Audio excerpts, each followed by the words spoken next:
Hello, Africa. Welcome to the AFCON link-up. I am super excited because what started out as 24 went down to 16, then 8. We're officially down to the last 4.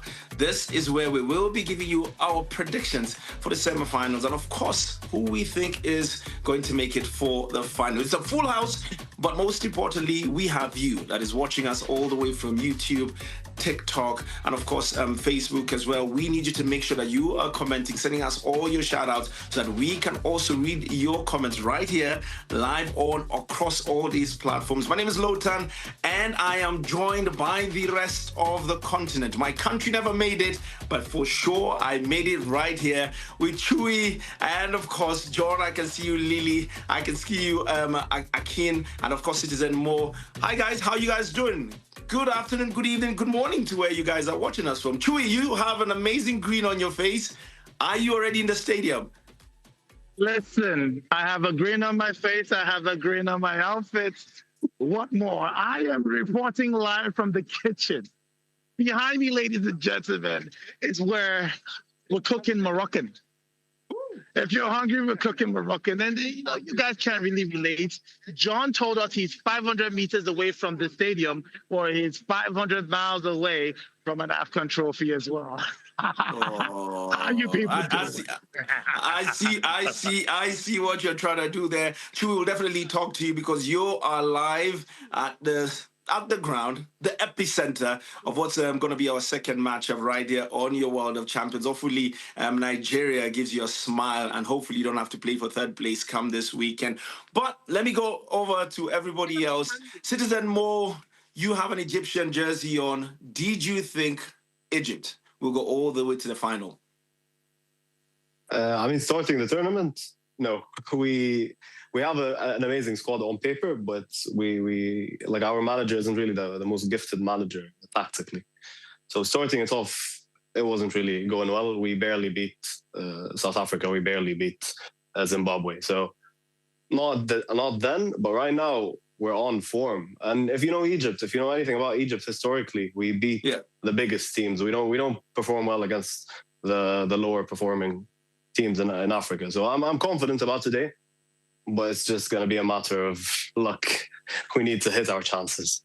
I mean, and listen, I can see the Man City logo somewhere behind you. Of course, you're a Citizen. I mean, Marmoush in the squad as well. What do you think is going to be a bigger story if Sadio Mane eventually lifts this trophy and obviously leads Senegal past Egypt and obviously to win the title? Or can Mohamed Salah finally show one finger up to the one and only Jamie Carragher and say, you know what, finally have an African Cup of Nations? That's exactly what I want. I need Mo Salah to prove it. It's the one trophy he hasn't won yet.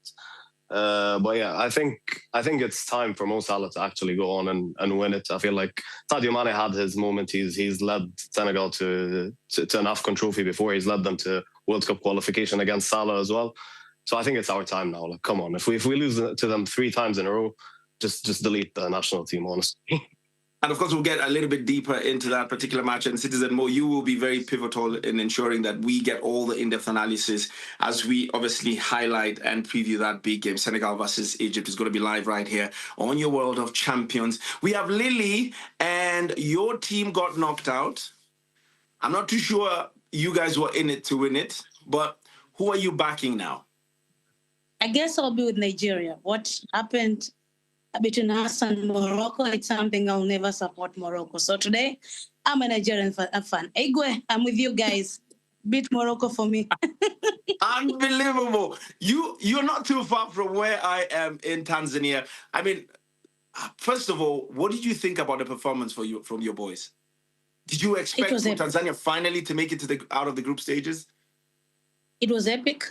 It was something amazing. The boys did very well. A lot of congratulations to the coach, Gamond. Remember, he didn't have a lot of time with the boys, but he did something very wonderful. For the first time after 4 AFCON editions, we were able to move out of the group stage. Yes, It wasn't that good, but it's something very big for the boys. And I believe going to 2027, Pamoja, it will be a great performance for the boys. So to me, it's something that was very epic. And I saw a great performance for the kids. Some of them I was there. I've seen them grow. The likes of Alphonse Mabula, I've seen him since the under-17 squad. So there's something when you see a player that has thrived from the elite level until now. It's something very big for the boys. It was something very good for us. Yes, we had a nice 16th round game against Morocco. What happened, and the whole world saw. And I believe it's something that, if not only, maybe it's okay, Lillian. It's okay, Lillian. I'm going to give you space to drink some water. You should play the violins. Play the violins. It hurts. Play the violins. Oh, John, Lillian. John, I'm going to come straight to you. There's nothing that hurts worse than heartbreak. And the morning after, you have to wake up and think through the entire, what happened the night before. You experienced it firsthand, travel all the way from Côte d'Ivoire to support your team, Les Elephants. It didn't work out. You're still somewhere in Morocco trying to hate watch. John, who are you backing? Who are you backing for to get to the final? So yeah, I'm not trying to hate watch, but I'm fluid. You know, I'm trying to see who I'm going for. But certainly tonight, I'm going for Nigeria. I think Nigeria. Look at that! Look at that! Morocco tonight, only so that our boy Chewy, the Golden Boy, whatever other names that you like to use, will lose for the second time in a row in the final. That's the only reason that I'm for Nigeria tonight. You know, it's all love and a lot of hate as well. Lothar, we need to address the elephants in the room. Okay, we need to address the elephants in the room, or the elephant that have left the AFCON room. What happened? I'm not taking bad jokes ahead of a semi-final. Akin, let me come to you. Morocco playing at home. I mean, the pressure's on. Literally, everybody's gonna be there. You are adorned in the Nigerian colors, and you are literally facing the entire north side of Africa, honestly, in this particular game. How are you feeling ahead of this one? And what do you think is going to work in favor of Nigeria ahead of this particular game? I say first off, I need to mount up and brag a bit. We told you guys the last time that we're going to beat Algeria, which are our second North African victims after Tunisia. And we're going to make it third-time lucky again with Morocco. So, you know, that's definitely going to happen. We've scored the most in the tournament, 14 goals so far. Actually, our highest tally ever in any AFCON. So, you know, that's actually, you know, something going for us. I think even in terms of the way we play, and I mentioned it the last time against Algeria, I said that whoever it is that dominates possession, dictates the pace of the game, would likely win. We need to do that again today. You know, with Nigeria, so, You're playing against a very highly motivated team in Morocco. Haven't won a tournament since 76. I mean, some of the standout players, Brahim Diaz, since he came into this Moroccan side, he has been, I mean, revelational. The manager cannot stop talking about superlatives when he talks or when he speaks about him. I mean, they're highly motivated. They're playing at home in front of a really exclusively and excitingly charged crowd. And then you have the team that has scored the most goals at this tournament, literally, I mean, walking into people's nets when it comes to goals. I mean, what are you thinking about this game? Where's your mind at? What do you think is happening in the Nigerian camp as we speak right now? So right now, we're actually planning for a watch party, fans and bands, which I host here. The last time we had about 100 plus or 200 people in here expectant. You know, we believe here in Nigeria that qualifying for the semi-final is a bet right anyways. I think we are like the most semi-finalists. Yeah, and it's a bet right for us. So we are confident. What we need to do is to silence the crowd. And real quick, you know, once we can do that and impose ourselves on the game, I think we should be able to, you know, to win this. See, Algeria, they didn't have a shot on target all game. Nizzle, I'm going to jump in here. I'm going to jump in here real quick. So I can tell you what's happening in Nigeria. I can tell you what's happening in the camp. I was at their training session yesterday, and just about an hour ago, I just came from the hotel. And I'll tell you, the boys are chilling. Like, the only problem they have right now, guys, is the food. Like, they wish, I'm serious. They wish they had some Nigerian food. No, I'm not even joking. I'm not even joking. You're talking about food ahead of a semi-final. That's the problem the Super Eagles have. They're not worried about Morocco. We are not They're at all. literally We saying shouldn't like, be. because, and I'll tell you something on ground, right? There's something really crazy. Fun fact. You can't find tickets. Everything is sold out. The Senegal-Egypt game, there's still tickets.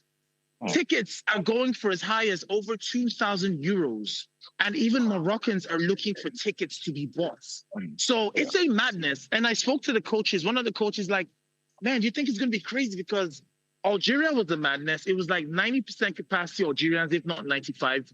And they're like, nah, these boys are used to playing Champions League. They're used to playing against big crowds. So this is not going to be a problem. So really, I really say, like, not even trying to banter. The boys are worried about food. I mean, I like what you said, because that definitely means that the Nigerian boys, the Super Eagles, have literally mastered how to play under pressure. I'm going to come straight into you. I mean, it's got to be are you as an Egyptian or somebody that supports Egypt, are you supporting Morocco today? Is there some type of North African, camaraderie? Are we backing each other up to meet in the final? And of course, I mean, can Morocco handle the pressure this time around? I mean, I'm not going to lie. The North African part of me is saying, okay, we need to stick together, my North African brothers and everything. But I'm going to tell you, when it comes to North African teams playing each other, there's always this rivalry. And I'm so scared to face them if we do face them in the final, because they're going to have the fans, they're going to have the refereeing, let's be honest. So I'm not really looking forward to them qualifying, but it would make it that much sweeter if we take the title from them. So I'm not really supporting anyone. But if I were to have someone qualify from that game, it would be Nigeria, because they play the best football. It's literally like watching a European Champions League team play. Interesting. And of course, I'll try and get into all your predictions a little bit earlier, because a lot of you guys came through and spoke about your predictions a little bit earlier. We'll get into that. Lily, Mo just mentioned about one of the elephants in the room. And I mean, you have consistently gone over and over and spoken about refereeing. We'll put that on the side. But you've played this Moroccan team. Are they that good? Can they handle the pressure? I mean, you played against them. You saw them against your boys. Do you think they have the mettle to go all the way and be the greatest team in Africa? Exactly. They have the mettle. They showed us in the 2022 World Cup against giants of the world, and they were able to reach semifinals. When you're playing against Morocco in this tournament, you're not only facing Morocco, you also have a battle against Diaz, a player that has scored almost in each game in the AFCON tournament, having 5 goals. It's not just a simple thing. Looking at a record that has stayed for more than 51 years of 9 goals. So he's a player that you have to look at, and he's a player that has shown why he's wearing a Real Madrid jersey. So it's not easy playing against Morocco, a team that, when you look at their players, where they play, and even what they did in 2022, it's a team to watch, and they've showed us in this tournament. They've only conceded 1 goal till now. So it's not just a team, it's a complete team. They defend well, they attack well, and they are very quick. One among the best team in transition in this tournament. You'll have to talk about Morocco. When they win the ball against you, you could see how they use the spaces that you leave. So it's not easy playing against Morocco, and they have a great team. We have seen them against Cameroon, how they change, The game they played against Tanzania, at least they were a little bit down, but the way they faced Cameroon, the Lions, you're looking at them and saying, these guys they're not here just to joke. And I remember their coach. I'm going to cut you short, Lillian, because I know you can go on and on, because you have singular personal experience with this Moroccan team, and I love how you're using and you're praising them at the same time. Because we're just about to jump straight into a break. Wait, Chewy. John, what is the weakness of this Moroccan team, and what are their strengths? What do you think Nigeria need to do and do well tonight? Yeah, so Nigeria, since the beginning, have on average 16.8 shots per game. And I think that they'll need to continue playing at such a high level and a high level of intensity. And eventually, if they shoot, almost 17 times in this match, there will be goals, and they will be able to pass this Moroccan team. And that's the only way for them to be able to pass them. I think that, if they score goals and they score 2-3 goals, I think that they should be able to move board with it. And I think that they're the only team since the beginning of the AFCON that have had more than 2 goals per match. So they need to count on the Lookmans and the Osimhens that seem to be cool now again to be able to score goals and then get past this Moroccan team. And on the other side, Morocco needs to basically embrace this situation. There in the semi-final, there's going to be a lot of pressure. They need to be able to soak up that pressure and perform at the highest level. Otherwise, they risk, I was going to say go home, but they're already at home. They risk being kicked out of this AFCON. And of course, that is John right there from Cote d'Ivoire. Well, not really from Cote d'Ivoire, from Morocco. Now, Chewy, I will definitely come to you probably after the break, because I'd want to know, everybody's talking about all positives about this Nigerian team. I'd love to know, what is the weakness in this Nigerian team? Because there's definitely a little bit of weakness, or there should be, ideally, weakness in this Nigerian team. I'm looking for it. I'm going to need more than a break to find it, so take us to the break. Fair enough. We're definitely going into a break. This is the AFCON link-up. This is the family reunion. All of Africa is going to sit down tonight on your World of Champions and watch as we get ready for the 2 semi-finals and finally get ready to crown one or the champions of the African continent. See you after the break. Don't go too far.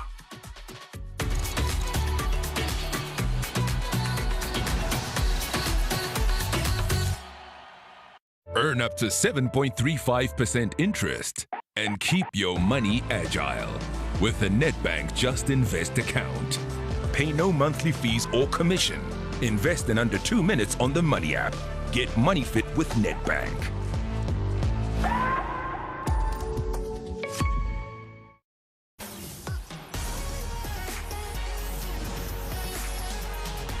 You've been upsized. You've been upsized. Watch the Bet by SA20 on SuperSport Cricket Channel 212.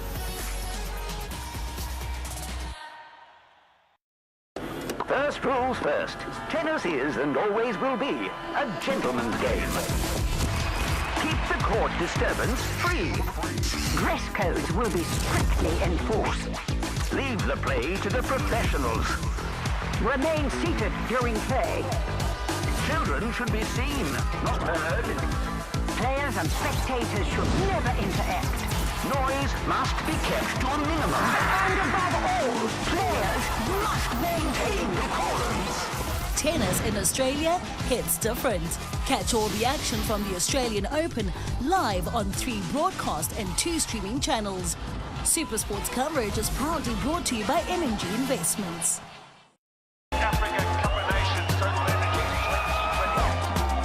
Family meets at AFCON 2025, live on SuperSport, only on DSTV.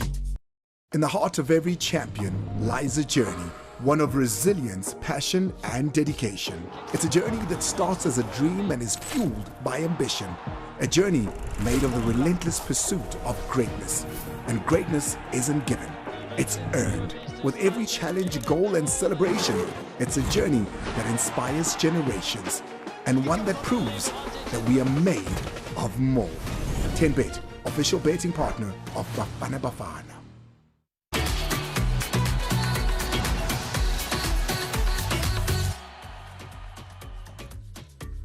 Hello, Africa. Welcome to the family meeting right here at the AFCON Link-Up. I told you, 24, we are down to the last 4, the 2 semi-finals of the African Cup of Nations, and we will be right here to celebrate, to banter, but most importantly, to ululate as we prepare to celebrate and crown one of Africa's champions this year in Morocco. Morocco, the host, will be playing versus Nigeria later on tonight, as well as Senegal versus Egypt. We'll get into the Senegal game versus Egypt a little bit later. I'm joined by the whole continent. John, Citizen Mo. I can see Chewy Lemmy's with us at this particular time. Christine as well. Good to see you. Now, lady and gents, John, I'm going to start with you straight up off the bat. Everybody speaks about the good things that Nigeria can do well. Well, they're scoring a lot of goals. They're talking too much. Do they have a weakness?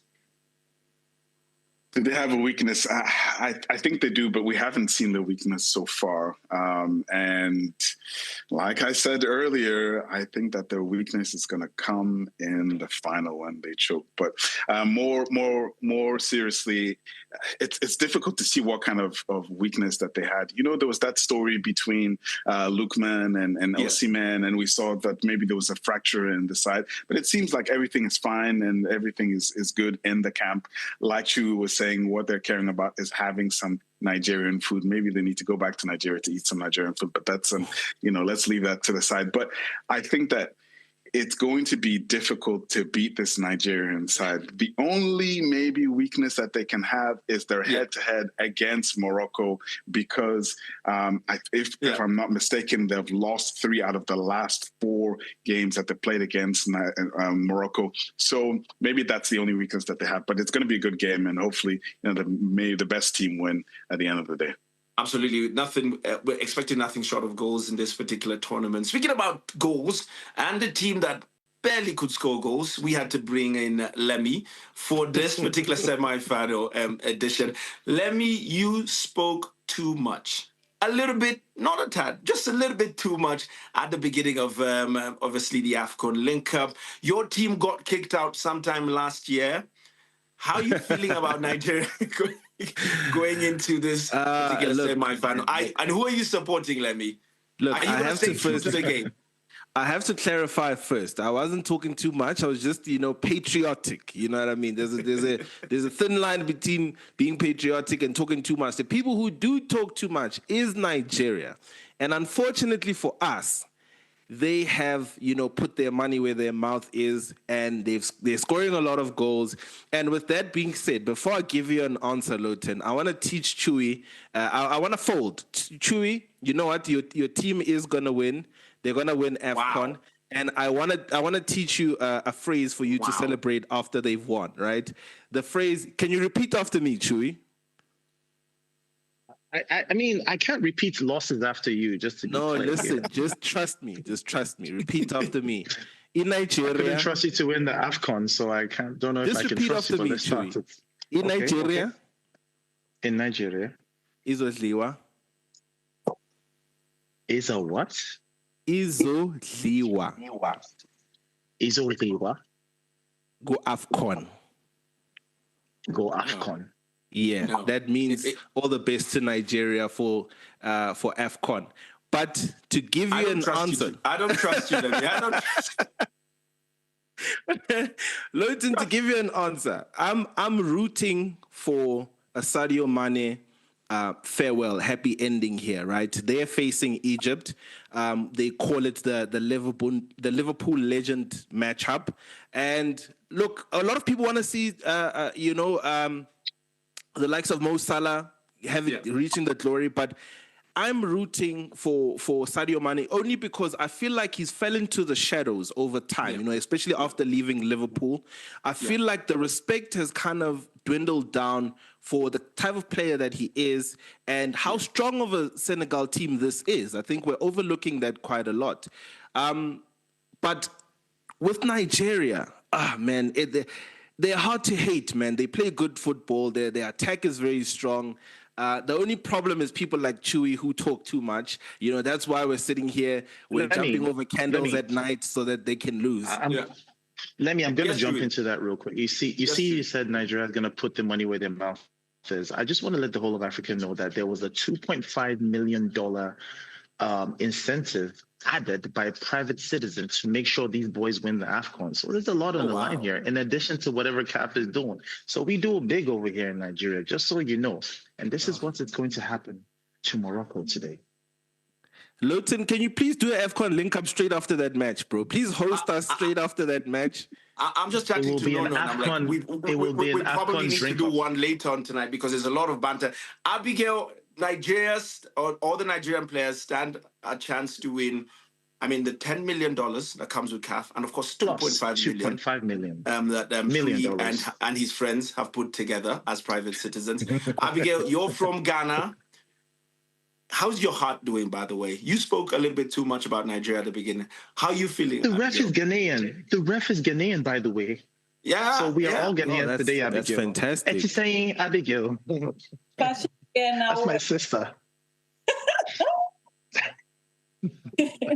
Well, once again, Ghana might not be there, but we have been thrown into the mix again.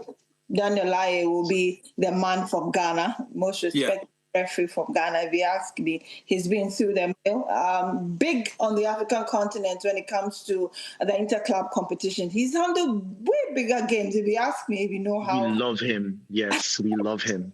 You know how these North Africans can be, and we're expecting that he will give us the very best. For me, a little part of me still stays with Nigeria. They've been part of my top three to finish the competition. So however they finish, I would appreciate it because they are my brothers. We have that love-hate already. But I feel that they've done so well, picked themselves up, gone through whatever problem it is. And I still feel that they want to make that claim on this trophy just so it will die down that conversation about their inability to qualify for the World Cup. So it's more like a big deal to salvage their face, to save their faces, and then hold on to something when the whole world gets to Canada, US, and Mexico later in the summer. And they've worked towards it. My only hope I will not see in this game. He's been that man in the middle, pulling up strings, slowing down the game when he has to, making those incisive passes. Iwobi has been amazing.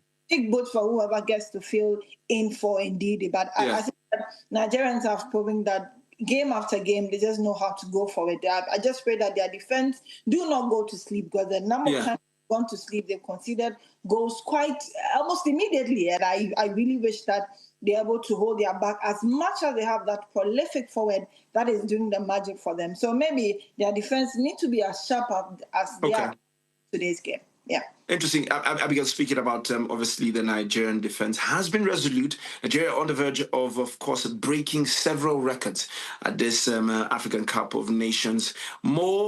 Your team is playing first, but you have obviously an eye in that second game, Nigeria versus Morocco.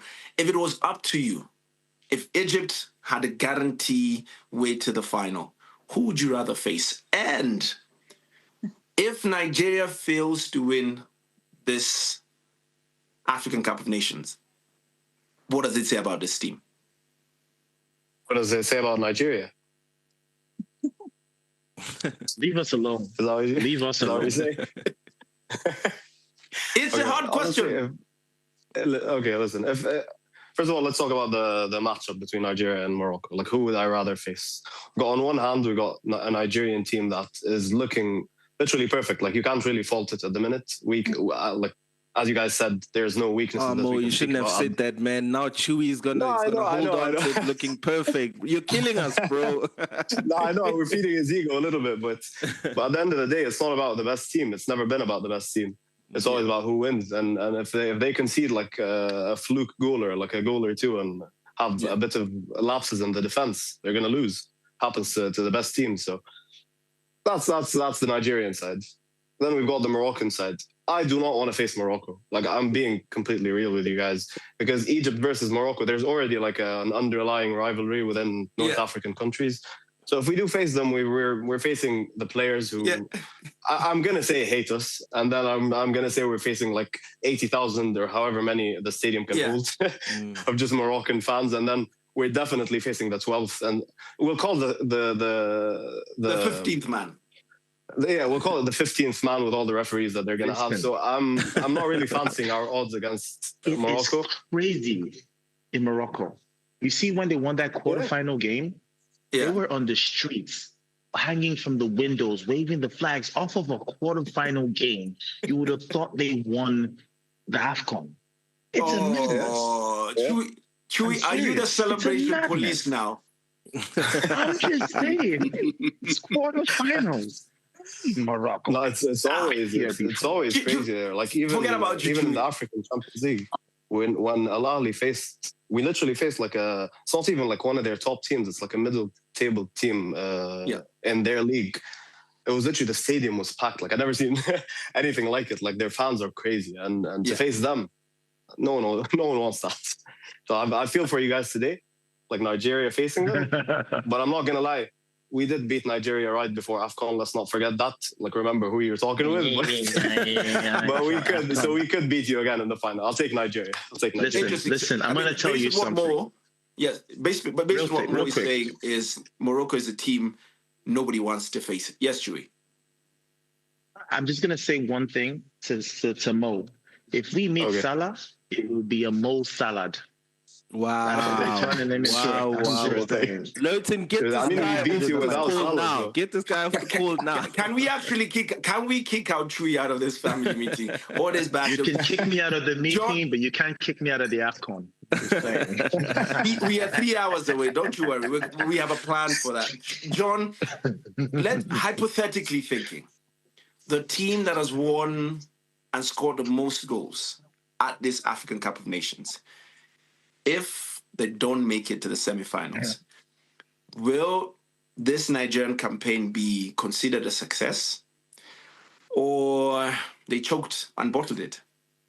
Yeah, it can certainly not be considered as a success because they've been playing so well, and they've won a lot of fans from people that doubted them at the beginning, and especially with some of the turmoil that was happening around the camp with some of the money that hadn't been paid and some of the other issues that's happened throughout AFCON and before AFCON. They've been performing at the highest level, like I said early on, and so if you get to that semifinal, which you're basically 1 step or 2 steps away from winning the AFCON, I think that if they lose, then it's going to be considered as a failure, unfortunately.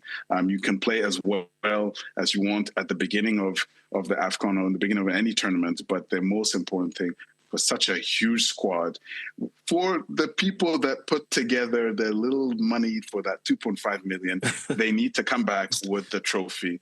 And they need to also come back with Chewy because we're tired of hearing him talk, all over.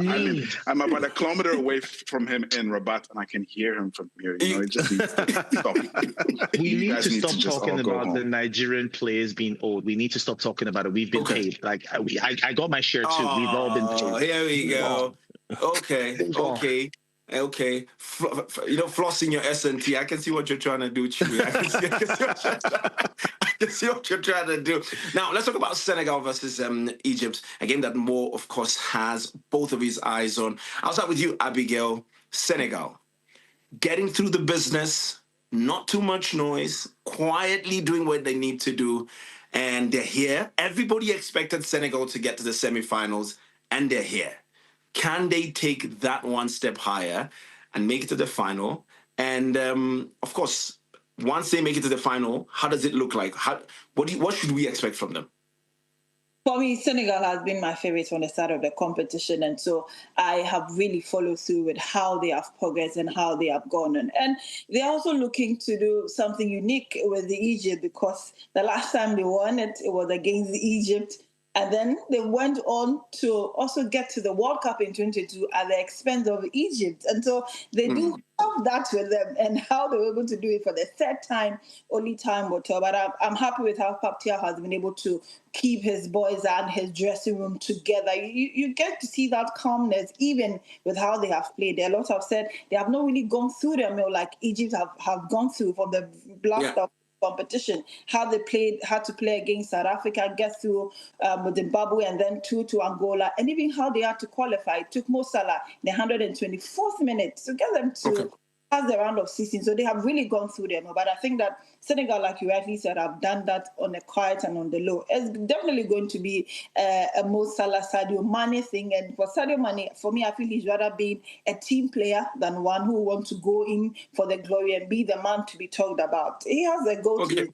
Salah has more. But I still feel that Senegal have that bite and that calmness will show up again today. I do believe. I have 30 seconds to go for Lemmy and John because I know you guys Lemmy's probably going to head on over to a Sangoma to make sure that Nigeria doesn't. No, 100%. You read my mind, bro. You read my mind. John's definitely trying to make his way to the stadium for a proper hate watch.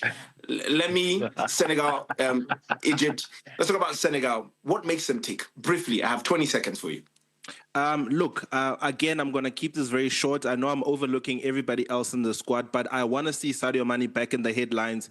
I want to see him, lead that team to glory. Yes, they won in 2021, but I feel like it's sort of like a comeback of sorts for him because he's been forgotten in the last couple of seasons, playing second fiddle to Ronaldo in Saudi Arabia. But I think with them having won, like Abigail mentioned, that, they've won over Egypt a couple of times, Egypt is going to come in there prepared and, they need to be strong defensively. And they just, it's one of those games where they just need to score first and hold the fort from there. Interesting. John, obviously the headlines are going to be Mane, Salah. Who do you think is going to take the night?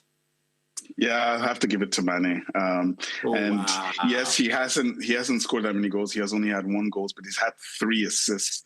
And I think that this Senegalese team is going to be fantastic. And I'll be rooting for Mbaye, the young PSG forward who has, come in and scored a couple goals and has done well. Well, he scored only 1 goal. The other one was an assist. But he's been doing really well, and he's also the future of this Senegalese team. I love it that he could have waited a little bit longer and then decided maybe I want to go to France, but he decided at a young age he wants to commit to Senegal. So I'll be rooting for him. I just want to say before you go, I don't even have time to hear what you're going to say. I'm going to see you after the break. Nigeria, you have a little bit too much to say, and this has nothing to do with Nigeria. We're definitely going to come back to you. Thank you very much, Levmi. Thank you very much, John. We're going to change our lineup in just a little bit, and of course, mix it up a little bit, and just try and get people that are literally in the AFCON to join this conversation. Not all these guys that just got knocked out. Wow, see you after the break, shot, bro. Wow, this is the AFCON link up. Bye to South Africa. Bye to Cote d'Ivoire.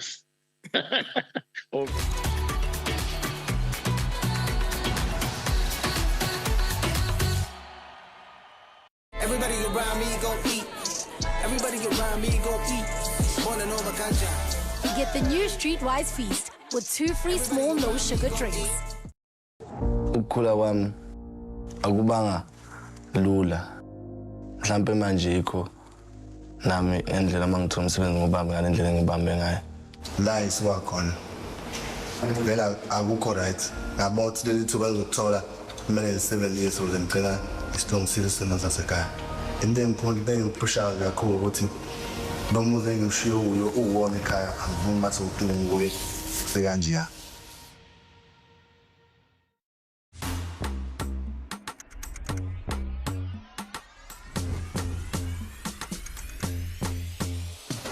The family meets at AFCON.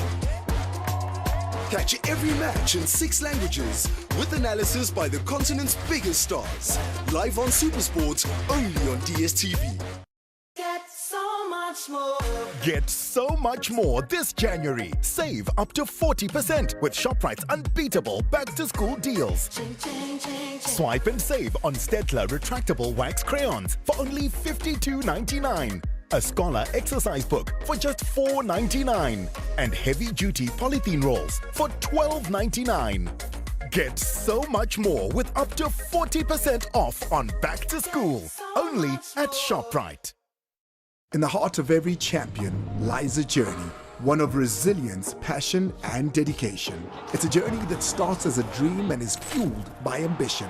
A journey made of the relentless pursuit of greatness. And greatness isn't given, it's earned. With every challenge, goal, and celebration, it's a journey that inspires generations. And one that proves that we are made of more. 10Bet, official betting partner of Bafana Bafana.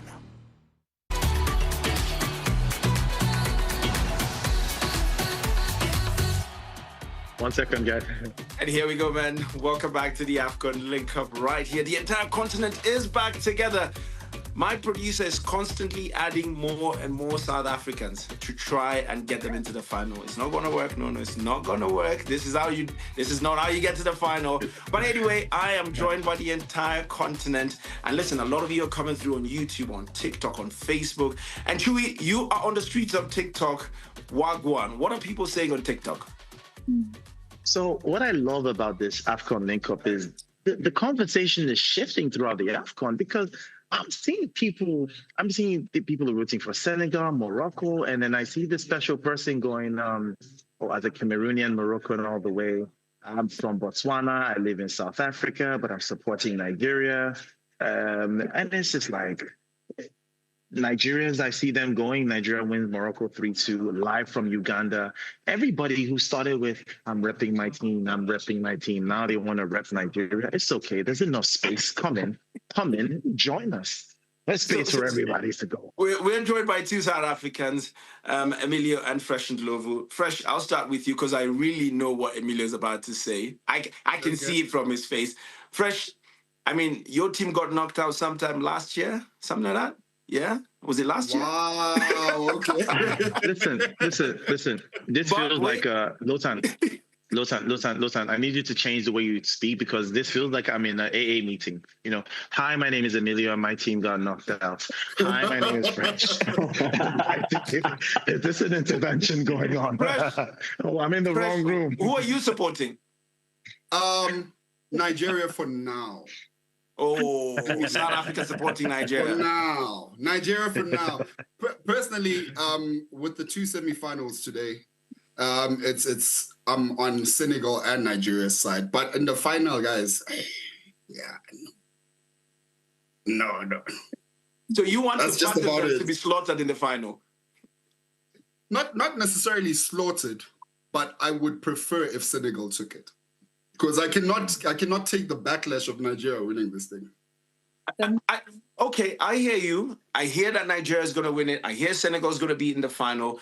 Emilio, why is nobody, other than Citizen More and probably Egyptians, taking Egypt seriously? I mean, everybody's written them. I mean, nobody's talking about them.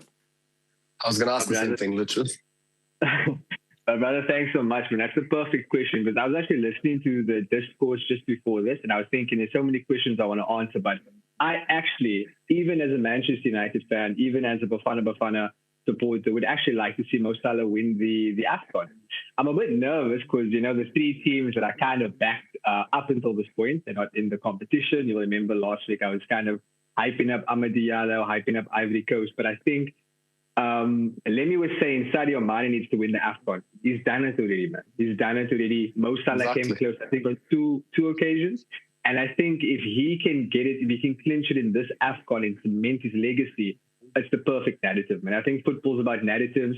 But in order for that to happen, I think Morocco, firstly, needs to beat Nigeria because I don't think Egypt has the facilities for Nigeria, man. But I'd like to see Mo Salah win the AFCON, for sure.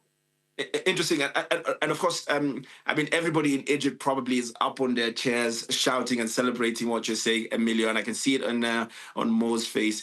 Mo, what is unique about, or what is special, or what can be special about this Egyptian team?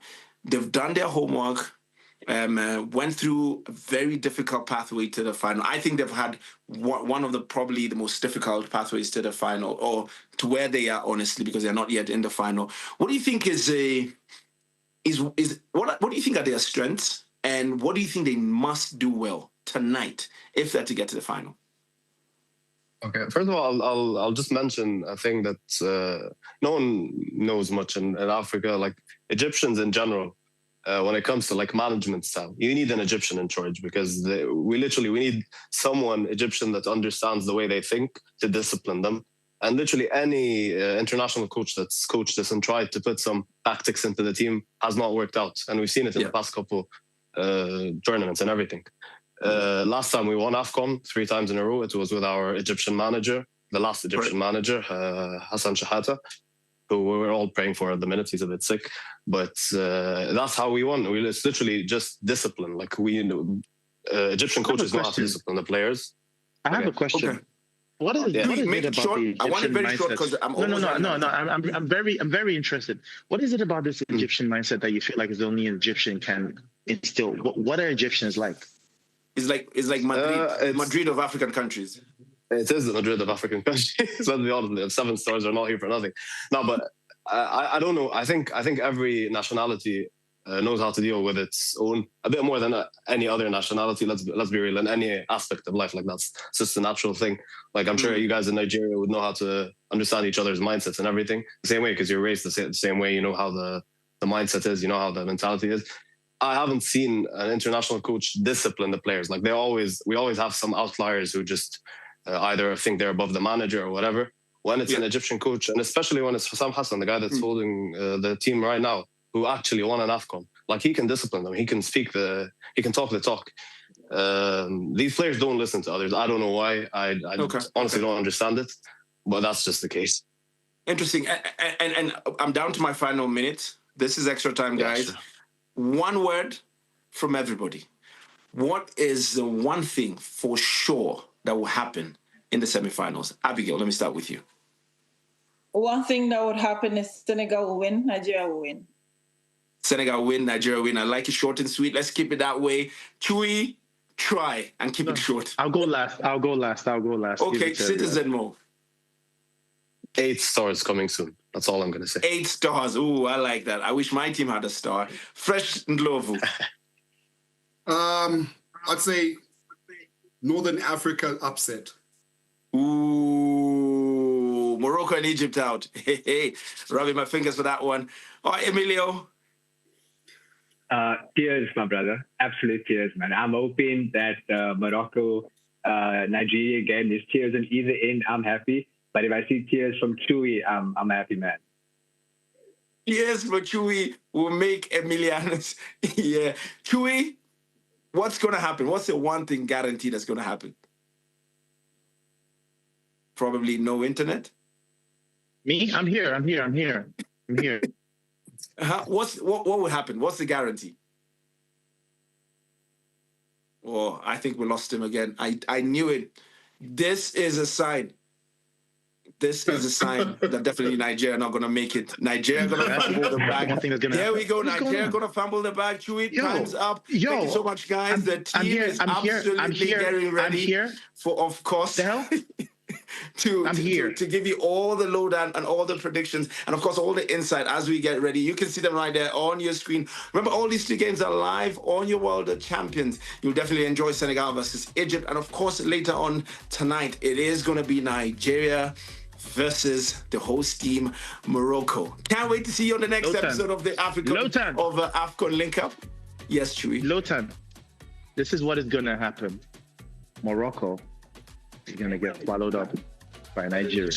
Yeah, how he's wearing Morocco so he can take off the jacket when they lose. You wasted my time there. Up until we see you next time.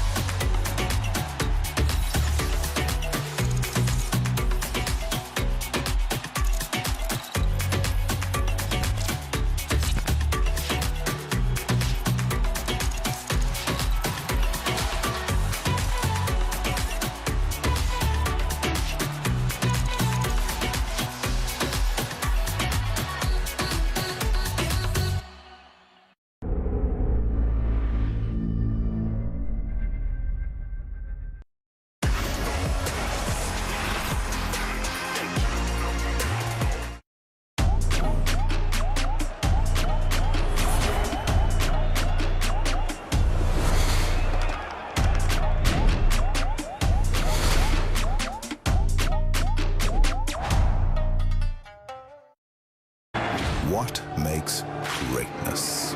The highlight of the club's season, the sheer quality within these teams. Where does greatness thrive? What a day to witness, what a stadium to be in. What does greatness feel like?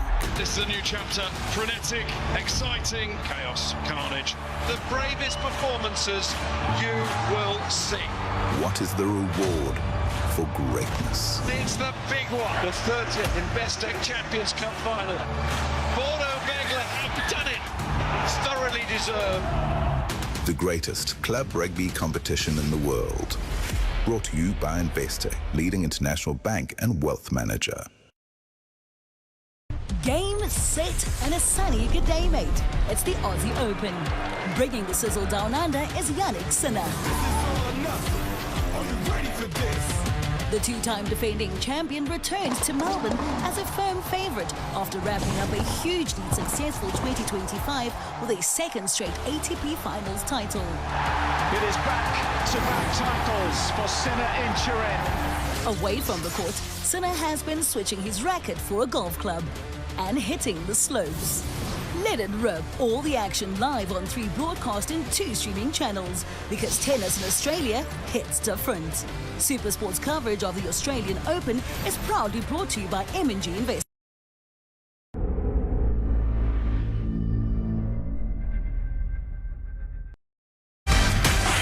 On Soccer Africa this week.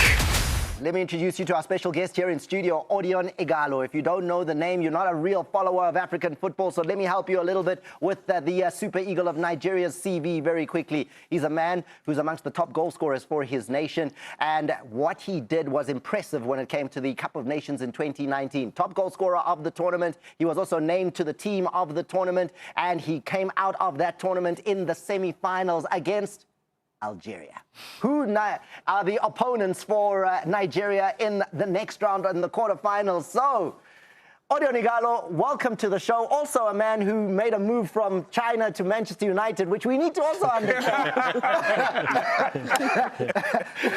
Because who has ever done that? Who has ever done that? We want that agent, Odion. Everyone wants that agent. How are you? Welcome to the show. I'm fine, thank you. First of all, I want to say, out of all of us that is sitting down here, it's only Nigeria that is through. Oh, that is through. To the quarterfinals. You guys are all out, so you have to put more respect to the name Nigeria. Not for those who are considering this competition. He is the World Cup. So, no, but that's the question. Through to what? To what? The quarterfinals. Quarterfinal of what? The African Cup of Nations. African Cup of Nations. Okay, because if we said through to the World Cup, it would be different. Yes. So more respect to Nigeria. No, there's a lot of respect. Because the team is playing well. But let's just talk about you, because you're our special guest today. And let's start with that, right? You went to Manchester United, and I guess maybe you could give us what you can share. From China to Manchester United, how does that conversation even start? Yeah, even me too, it was surprising to me, you know? Because then all odds was against me, you know. I was 30 years old, playing in China, and COVID is about to start. So I was sleeping. We're in training camp in China in one city, and my agent called me that Manchester United are looking for a backup striker because some of the strikers had injuries there. So my name was being mentioned. I said, no way, man. So they have like 6 strikers on the line, and mine was the last one because I'm playing in China. And I asked my agent, is this true? He now showed me a text message from Ole Gunnar Solskjaer. I started praying from that night. I said, all those options will not work. Only me. And then it happens. It happens. I didn't even believe. So until I saw, like, they sent the proposal and all that, and I saw the letterhead in Manchester United, I was shivering. I said, no, this is really happening. And we tried to do it and all that. See, when I landed in Manchester, I didn't believe, you know, because all it was just like a dream to me. What's it like? What is being a Red Devil like? When the negotiation was going on, they said you're playing in China, you're earning a lot, you're going to get a pick. I said, I don't mind if you don't give me anything, let me just go and put on the jersey. Wow. So they said pay cut. Yeah. So you were going from more money in China to go and earn less money in England. I said, I don't care if you don't pay me at all. Pay cut, I tell my agent, just do the deal. I'm a Man United fan. I'm a Conk Man United fan, supported them from when I was young and all that. I said, just do the deal, let me go. And all. He said, are you serious? I said, what? I said, I want to play for free if it's possible. You understand? So they do the deal, everything. I arrived in Manchester. And not only that, I mean, you were going just for a year, and then you got another year, which then says, our African brother, you impressed, right? You came from China. They said, we just need him until we find somebody else. And then you actually encourage them to say, no, listen, one more year. We'll give you another year. We need you. Yeah, I did well. I scored some goals and all that. And they tried to extend the loan. And that's what happened. And I was very happy because I would never believe, even in my wildest dream, I would never believe that. Even though I'm a Manchester United fan, I have to pay, when I was in Lagos, when I was very young, pay to go watch Man United play and all that. And playing in Old Trafford was a dream come true, man.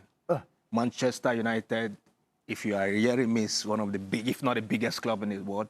It's one of the biggest clubs in the world. And you got to put on that jersey. Yeah, it's a dream come true for me. What a great story. But when you arrived, the first day when you arrived at Carrington training ground, how was it like and how did you feel? If you check all my pictures when I was playing, it's so smile. I never, driving into training is like, when I go home, I want to sleep and wake up early to go to training because driving in there is like a joy. You know, when you're going to, some work you go to, you're angry going to the work. Yeah. But this, I was happy. Were you hungry? Huh? Were you hungry? Like needing food whenever you go into the training? Going in there, I don't want to even eat. I just want to arrive there. You just want to be there. And train with the boys and be happy. And every day, my face is like smiling, happy and all that. That was the best moment in my career, I would say. Highlight. What is the highlight? One thing that happened to you in that time, whether it's the beginning, the first training session, in your time there, what is the thing you'll never forget? The game against Man City, we won 2-0 at Old Trafford. The first time I was sitting down on the bench and watching the stadium like this, the crowd in the stadium singing and chanting my name like. They chanted your name? Yes. But you're on the bench? Yes. What's happening? They're calling you. Yeah. They say, coach. like I'm a new player and they wanted me to do well, so they're giving me all the support. How does that sound when they call you? What are they actually saying? I was having goosebumps on my body. Like, what are they singing? It's one English song. I can't even remember it. But it was loud.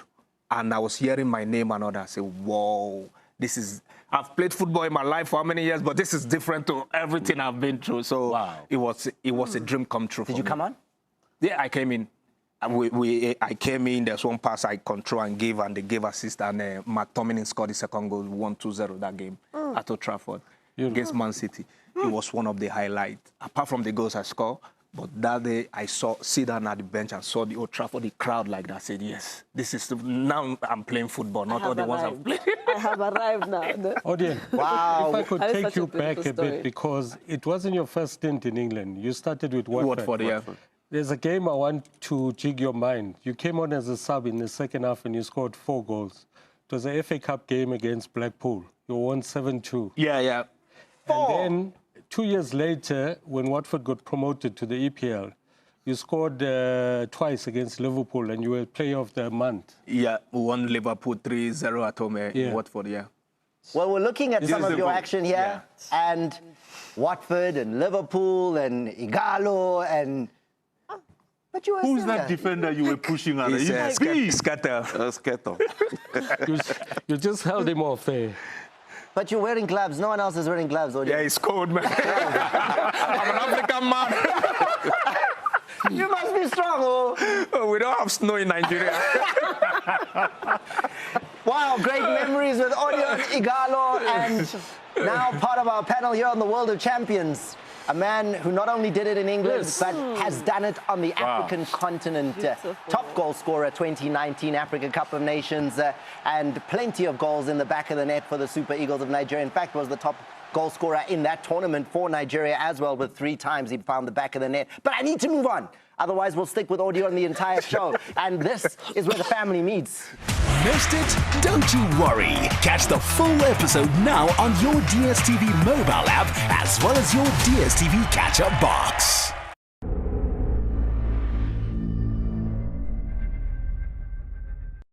Everybody around me gon' eat. Everybody around me gon' eat. Wanna know my ganja? Get the new Streetwise Feast with 2 free small no-sugar drinks.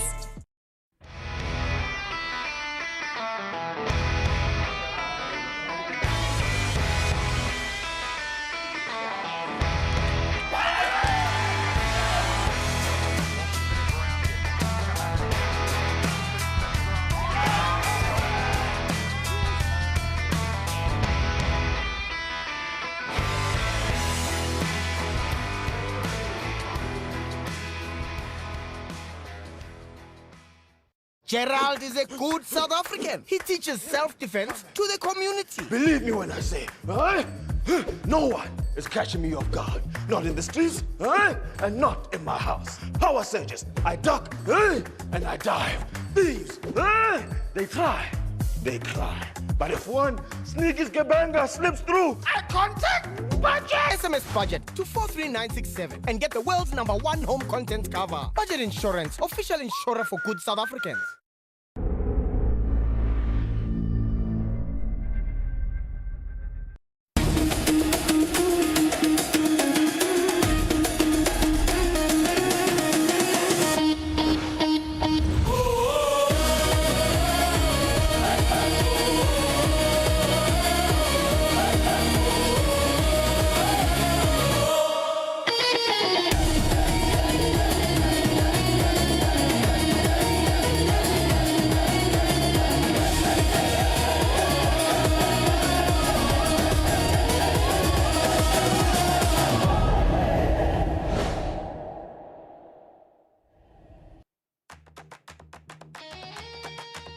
Mesdames et messieurs, ladies and gentlemen, football fans, we have reached the business end of things in the biggest African football celebration on the continent. It is the TotalEnergies Africa Cup of Nations 2025. C'est le temps, c'est les derniers quatre. It is the final four. Are you ready? These are the biggest teams on the African continent, and we celebrate them through the semi-finals today. Unbelievable fixtures. Look at this, blockbuster. We'll start off in Tangier as we take a look at the Senegal and Egypt matchup, and then later on in Rabat, it's the Super Eagles of Nigeria taking on the Atlas Lions of Morocco. What a lineup. It is going to be a big day in the Africa Cup of Nations, and hence all of you, of course, tuning in live and in high definition right here on your World of Champions. As always, we bring you the very best talent, individuals that can look back at their careers in the beautiful game on the African continent and can give you the perfect analysis ahead of such big encounters. Look at this, surrounded by royalty. Ighalo in the building. Ustiga, Inkosi, Gabadinho. Hey, this is a big one. I mean, we take a look at the teams that are in the Final Four. Stiga, Senegal. And I think everyone most certainly agrees that all of these teams deserve a spot in the semis. They came into this tournament as favourites, and I think they've performed as favourites. Just one massive positive for this tournament is that all four coaches are African coaches in the Final Four, and the top four ranked countries in the CAF rankings are all through to the semi-finals. So they say cream rises to the top, and I think Senegal is glad, and deservedly so, to be part of that. I think we've found the consistency and the leadership of Sadio Mane. But I think more than anything else, if you look at the Senegalese team, it's a team that can play like a team, not as individuals. And that is what often happens when national teams of this caliber come together. Stars come together, and then egos normally clash. But I think if you look at the Senegalese side, I think it's a side that operates as a team and as a well-oiled machine. That's right. The Pharaohs, I think, Gab, a lot of people weren't really convinced if you look at how it is that Egypt started their campaign, but they've stood the test of time and they've negated their way. They've made it through to the semis. Your take on this Egyptian side? Well, I think it's that stage of everyone expect you to do better, because when you see Egypt, when they started in the group stage, they didn't start well. Yeah. You know, they're not a team that was favored by being in that semi-final, but I think because of the team group in the dressing room, you know, it's a team that they stood up. You can see even the previous past two previous games, the way they play. I think they showed that. I think now is that time of saying we're smelling a final, you know. So, yeah. Yeah, and maybe a lot of people will say they've got that winning mentality. They do enough to get the result. That's how they've negated all of the stages up until the semi-finals. A little bit later on, it's off to Rabat. And I know you're a little bit nervous, Igwe, because, yay, it's a big one. The Super Eagles, they've made it into the Final Four again, you know, in back-to-back Africa Cup of Nations, coming up against the hosts. Your feeling about the Super Eagles and what they can do tonight? First of all, I want to say I'm very proud of what they have done so far after not qualifying for the World Cup and the whole countries against them. And this is a tournament for them to redeem themselves, which I've been saying, you know. So I never thought they're going to play this well. They're playing so good. The best attack in the tournament, scoring 14 goals. They are scoring goals, they are doing well, and most importantly, they are fighting for each other, you understand? And today's game, it's going to be a big game for them because it's going to be 11 against 15. Essentially, yeah. They're playing against the fans, they're playing against the stadium. You know, Morocco have not left that stadium, you know, so they are used to that stadium. So it's going to be a tough game, and it's going to be a big test for Nigeria because they're going to meet a young side coupled with experienced player that runs a lot, they fight, they try to attack, and they have done so well in Morocco. So I think Nigeria is going to be their toughest opponent because we are the best striking team in this tournament. And again, Nigeria are going to be tested in their defense too because Morocco is going to push them to the end. All right, so this is going to be the Super Eagles' biggest test, says Jude. Okay, it certainly will because you're looking at the fact that they're coming up against the hosts. That in itself is such a major advantage. And as Odion rightfully said as well, they have enjoyed the luxury of remaining in Rabat. I mean, this is home for them. Their encounters up until this stage have been sold out affairs. So they've also been riding on that wave of having that 12th man that has been giving them some fantastic support. They are going to drive them, spur them on. They are the #1 ranked team on the African continent. So they're going to want to add or put paid to that, of course, by going all the way and lifting the title. It'll be a beautiful story for the hosts to cap what really has been a fantastic tournament so far. It is going to be a big encounter, and we're looking forward to building up to this one a little bit later on. Now, we know that you're such an important part of our broadcast. We want you to get involved and answer a very big question. And this is what's been on everyone's lips as this tournament has been progressing. Which player for you stands out as the AFCON 2025 player of the tournament so far? Who deserves this accolade? Well, to get involved, just scan this QR code right now and cast your vote. As you can expect, these players are amongst the final 4. It's going to be interesting to see how this one is going to play out. Now, we want to make sure that you don't miss out on a thing once the action gets underway. And that's why throughout the broadcast, since the start of the tournament out in Morocco, we have been ensuring that we're giving you various language options in terms of our commentary. We are the world of champions. This is an African football celebration. So we want to make sure that no one misses out. You, of course, can enjoy the action kaSetswana, ngeSizulu, in Swahili. Look at all of the different language options, Pidgin, Portuguese. Yeah, you guys can enjoy the action as you have since that first ball, that first game kicked off in Morocco. Let's get ready for the action for today.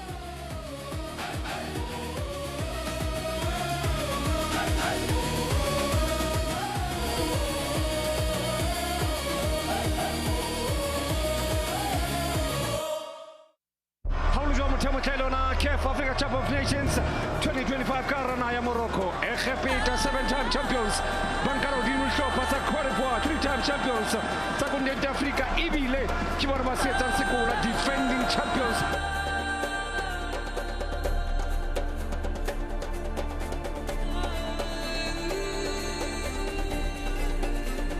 Shaggy pass la ripresa della Poche. Bravo Legend.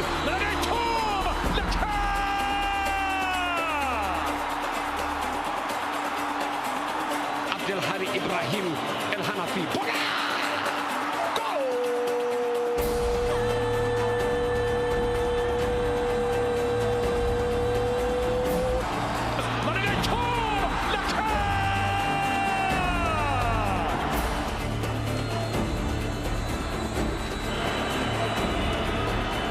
With Paramis Ahmad. That is blind side.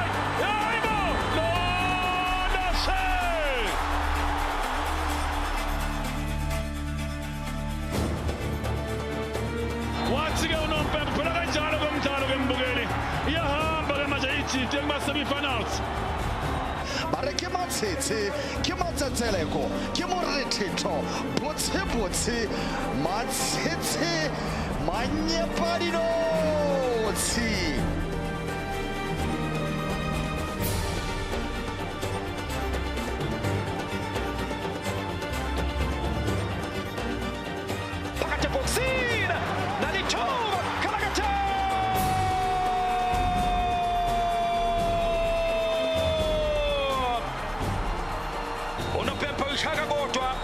uyishaka bili uyishaka thathu uyaphela ke umdlalo iyadlula iSenegal iyelapha ke kuma semifinals.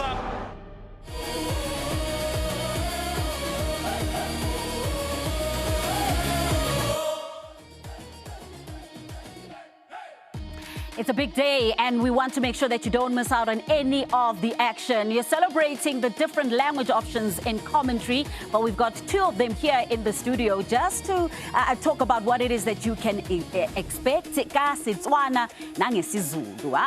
Tepo Sparks by Money is in the building, and of course, Ubab ZZ Amama Sondo as well. Ngesizulu Sparks. I mean, this is a big one. Senegal as well as Egypt.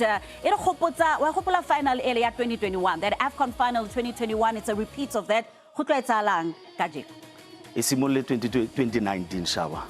Motho tla re fela e ke trena ya matshetsele matsetseleko. Moretito, botse manyepadi notsi. Goreng ke re yalo. Ditlhopha tse pedi tse di utlwisaneng botlhoko mo malobeng. Jaanong se ke nako ya gore Studio Money motho tla re a o tla tsweletsa go ntsha le go betsa mosimane yo Salah.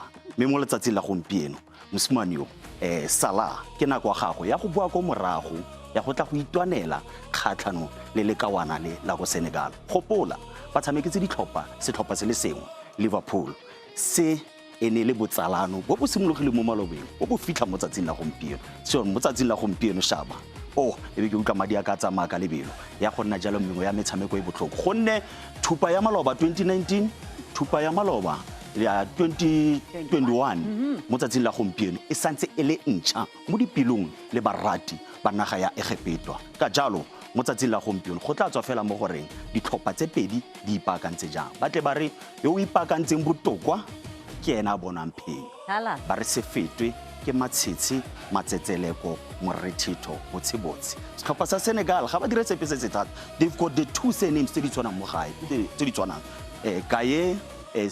Gay and Gay. Papa Gay and ke lebala lebitso la gago mme bobedi jo Diata Sadio Mane botlhoko jo ba go tswa mo tsatsing la gompieno dikeledi ya go nna sengwe le sengwe Senegal ba dira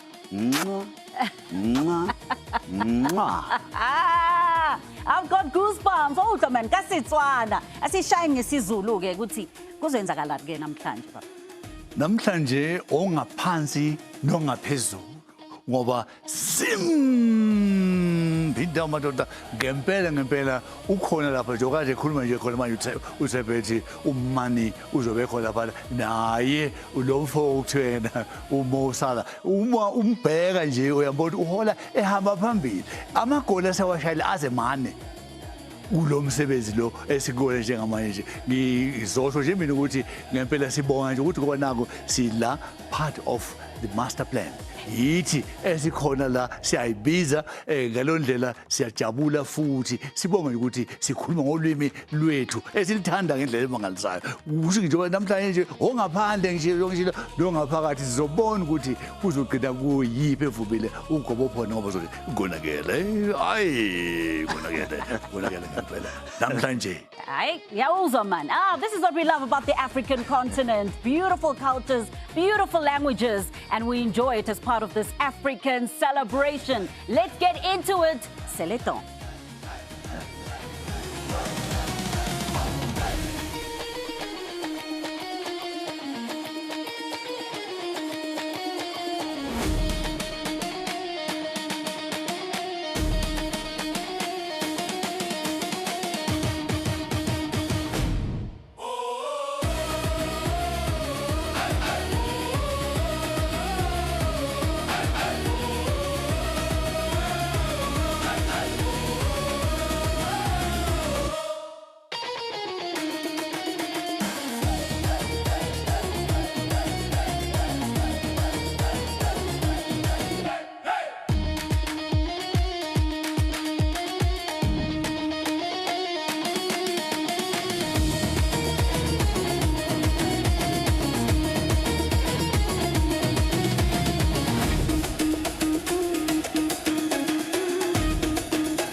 Well, the teams have arrived in Tangier, and as you heard, of course, from the commentary side saying this is such a nostalgic meeting, right? It reminds us of so many, and you'll remember this one very well, back in 2019. So it's been a rivalry that has been continuing. 2019, it was the final in 2021, and here we go once again. It's a big clash, this one. Yeah, it's always a big clash between Senegal and Egypt, and we know this one is even going to be more bigger because, you know, the last one Sane won against Salah and won the cup, and I think Salah will want to revenge because this is the only opportunity for him to win an AFCON trophy. He has done a lot in his career. He has won the Premier League and everything, but this is the only tournament he's craving for and he's working his heart for. So he's going to give everything today because he don't want to go out today. He would like to win it so that he will go to the final and try. But it's going to be a tough one for them. It really is. That's just one of the subplots, of course, this battle between Mane as well as Salah. But if you look at the Pharaohs, right, they are a big team on the African continent. They have kind of fallen down the pecking order in recent times. They're looking to, should they go all the way, should they lift this particular crown to have a record-extending 8th crown? So this will be a 10th appearance in an AFCON final should they get a positive result. Is this the Egypt of old, or is this now the comeback tour? Well, they certainly have the pedigree, but as you mentioned, they haven't been the same ever since South Africa beat them in home soil. I had to throw that one in there. But it's a Egypt side that's looking to get better. It's an aging side. They need to be refreshed. So this is obviously where the experience of Salah, possibly his last, maybe another one in him, but they need to start winning, especially for that man, Salah, there, as Ighalo mentioned. He's won everything. But it's not about the one player, it's about the team. And I think they have a bit of sentiments there because the coach, Hossein Hassan, played at the highest level for the country, and he wants to do the same as a coach this time. So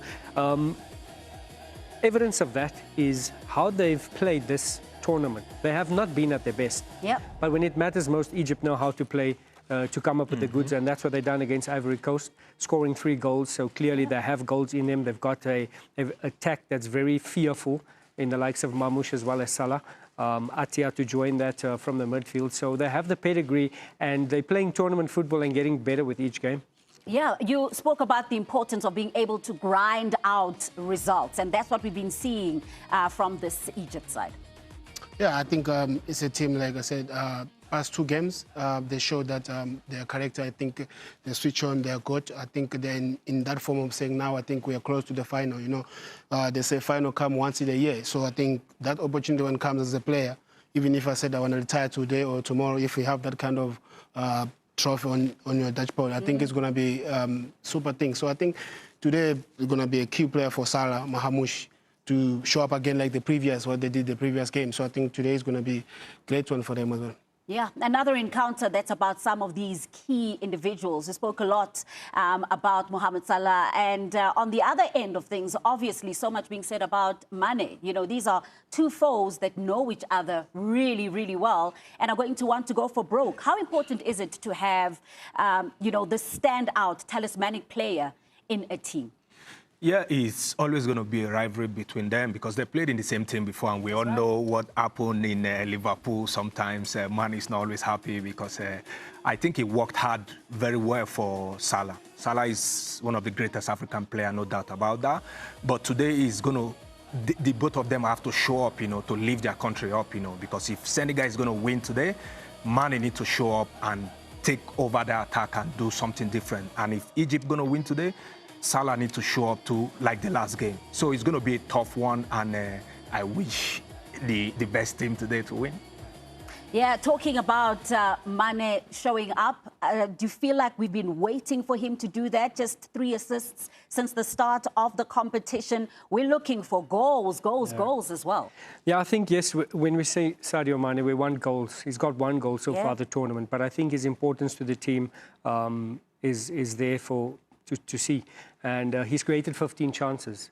It doesn't look like he's lost a bit of pace. Maybe over 10, 15 yards, he might not be the Salah after. But the first 5 yards, Salah has not lost any pace, you know. His intelligence, he fades in and out the game, but he's always a threat to the defense. So I think that his stats is there to show that he'll definitely be a contributor to the side. That's right. You talk about just that one goal for Sadio Mane, but goals have come from elsewhere, from various other individuals in this team. And sometimes maybe that's a better option, to have so many different outlets to get to those goals. Yeah, I think people say, I think the more important thing is, I think it's a team come first, you know. So most of the time when we play different teams, because there's a player, the key player that we study or we watch, to say this defender, particular defender, you have to mark this player. So I think it's also help other team like Sadio Mane didn't step up when they go, but he created chances for the team because all team they targeted Sadio Mane and who's scoring goals, which is other players scoring goals. So what the important thing is, I think it's the team win. That's right, yeah. We saw one of those individuals, of course, when it comes to those goal scoring, and that is Ndiaye. Having looked at the dressing room, you have an idea of who's going to be in that starting lineup, but let us confirm it for you. Take a look at the lineups for both these sides. And we'll start off with this Senegalese team. And when you get to this stage of the competition as well, Stig, I mean, you start to see this trend. The team becomes a little bit more solid, and it becomes a little easier to guess as to who's going to be in the lineup. Yeah, and it speaks about consistency. That's right. We were looking at the earlier starting lineups, and we preempted that Jackson would come in. I think he's got the pedigree, Ighalo, and I think you could come in there in terms of a striker. Yeah. And it's a team that has goals from everywhere. He's got his 2 goals. Diallo's also scored a goal there, so it's a side that everybody's confident in terms of scoring. Yeah, it's a good lineup, apart from Diallo not starting the game. That's right. And Jackson have not really done well, but the first game, I think it's called a goal. And the coach keep rotating the strike for us. Diallo started last game, and today Jackson is starting. I think they have a good squad, because for a coach to be rotating the strikers, then that means he believes on all the strikers. That's why he's rotating them. So they have a very good team today, and this is the lineup we both predicted, and I think they are ready to go. That's right. This is the lineup that we saw. Just one change, of course, from their last encounter, their quarter-final clash, and of course it is that Nicholas Jackson coming in. He's been an unused sub in 2 of the last 3 matches. Do you think maybe he's hungry for it today, Gaba, and he's going to really, really push? I think when you see the previous Diallo started the previous game, like Ighalo said, I think they don't have their main top striker, but they keep rotating because they believe in all the strikers, they're good. So I think today they're gonna need more Jackson for the pace. I think that's why maybe Jackson is in, because I think he's quicker, and I think that's what they want to use. All right, so more firepower as well, more pace, creativity for the Lions of Teranga. Now let's take a look at what the Pharaohs are looking like. And also, unsurprisingly, Gaba, they've said, look, we're going to look at an unchanged lineup from that 3-2 victory over Cote d'Ivoire in the quarterfinals. Let's look Egypt. Even me, if I was a coach, I think I won't change the best team that they give me 3 points previous game. So I think the coach said, okay, this is a team that give us whatever we needed, which is to get 3 goals and then also the team win. So I'm not going to change anything.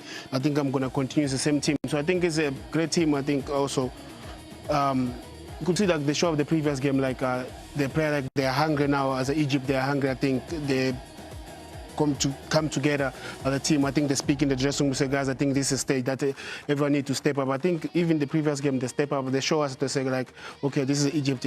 They want to also be in the final. Yeah, of course, you don't change the winning formula, like everyone say, you know. So we were expecting this lineup because the last game they did so well. Before the game against Ivory Coast, I tipped Ivory Coast to win the game easily because I watched Egypt first game to the quarterfinal. They did not really show up. They are not the Egypt I've seen in most tournaments, you understand. But against Ivory Coast, I see a team that is determined to win. They sit back, they leave Ivory Coast to have the ball, and they go on counter-attack, you know. They defend so well. There's one time in the game there were like 8 players in the box. They just leave Mamouche and Salah at the top. So they deserve the win against Ivory Coast because they did so well, and most importantly, they took their chances. Because if you don't take your chances in game, you don't win games. So they took their chances, they scored the goals, and they won the game. Interesting one. Fatu still in there even after scoring an own goal. Yeah, I think he's been a consistent performer. And you speak of consistent performers, it's El Shenawy as well as Yasser, the defender that has played each and every minute for Egypt. Shows a lot of consistency. They show they've got depth in the squad. The injury to Hamdi Fati, Hossam, came into the midfield, and he's just as good as Hamdi Fati was, you know. So they've got depth, they've got strength. Every player in that squad got minutes in this tournament, so that speaks to the togetherness and the camaraderie, and you can see that in a few interviews. Salah even mentioned it's one of his best tournaments in terms of camaraderie and jokes and everything. And when the team is together like that, it bodes well. That's what we need is, of course, that collective effort, the teamwork as well. Well, we've got a team that is, of course, at the Grand Stade de Tangier and the voice of the Africa Cup of Nations, one of the celebrated voices. And our very own here on your World of Champions, Mark Leeson, is there just to talk about this encounter. And he is in conversation with another African football legend. It's the Bull, Daniel Amokachi. Semi-final day here at Tangier, really exciting now, this tournament. Daniel Amokachi alongside me. He's won this, of course. He knows the recipe. First of all, home advantage. This is game number 5 for Senegal in this venue. Game number 6, in fact. How much of an advantage is that? Well, you know, they know this stadium. They played in this stadium. They've gone behind in this stadium. They are playing a team that have won this tournament as much as they can. They have a player who needs to win this African Cup of Nations to stamp his level as one of the best in the continent. He has won everything else. We're talking of Mo Salah. So it is crunch time for both teams. Egypt in the last game against the Ivory Coast, almost 30% possession, yet they still won. Can they do the same today? And do you think it'll be a little bit of a rearguard action? We have to just keep continuing saying Senegal are the odd favorites. No doubt about that. We've seen practically all their games, and they never disappoint. They scored 9 goals, 5 off the bench. That tells you a quality of a team. But the scary part about Egypt is a team that has been developing game after game, game after game. That shows you, yes, tactically, they are tactically sound. If they go all out against Senegal, 100% they will lose. But if they go tactically the way they've gone in the quarterfinal, in the round of 16, I see them having a chance on Senegal. And remember, Daniel was on the coaching staff when Nigeria won in 2013, so he knows exactly what he's talking about in terms of the tactics. It's going to be a big day here in Tangier and then later on in Rabat. Great stuff. Thank you so much, Mark and Daniel. Yeah, very, very big game. Big day indeed. We're going to be talking tactics after the break, but they speak about such an important aspect to this game in that this has been the home base for the Lions of Teranga, Senegal. They've made this their home in Tangier. They're also around familiar surroundings, whereas Egypt have had to travel after spending much of their campaign in Agadir. Will that be a factor? Well, we'll discuss that and more after the break.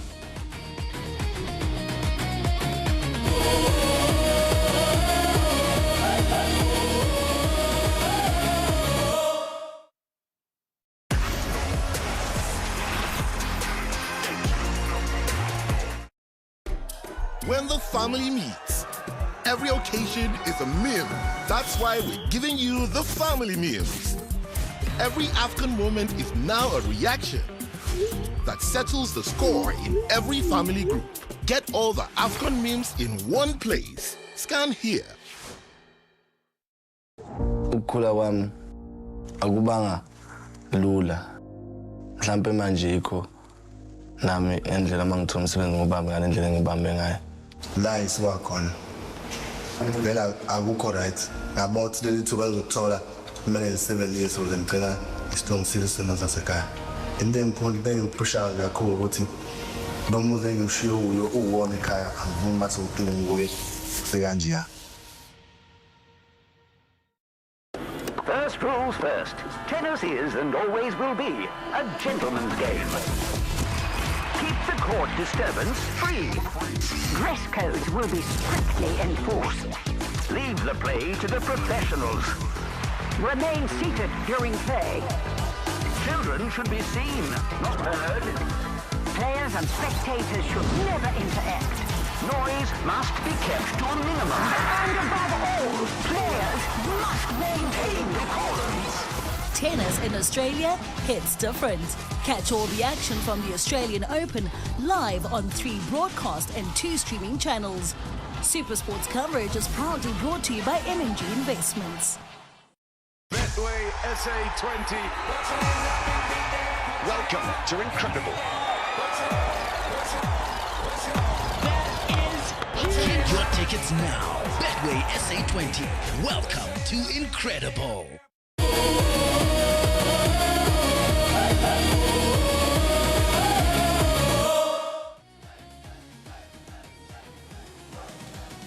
So I was celebrating the best on the African continent. We're also, of course, bearing in mind that later this year, it is the big one, the FIFA World Cup 2026. And in terms of the African nations, well, there we are. Those are representatives on the continent. Algeria, Egypt, Senegal, Morocco, Cote d'Ivoire, Ghana, South Africa, Tunisia, as well as Cape Verde. And of course, we've got one more spot.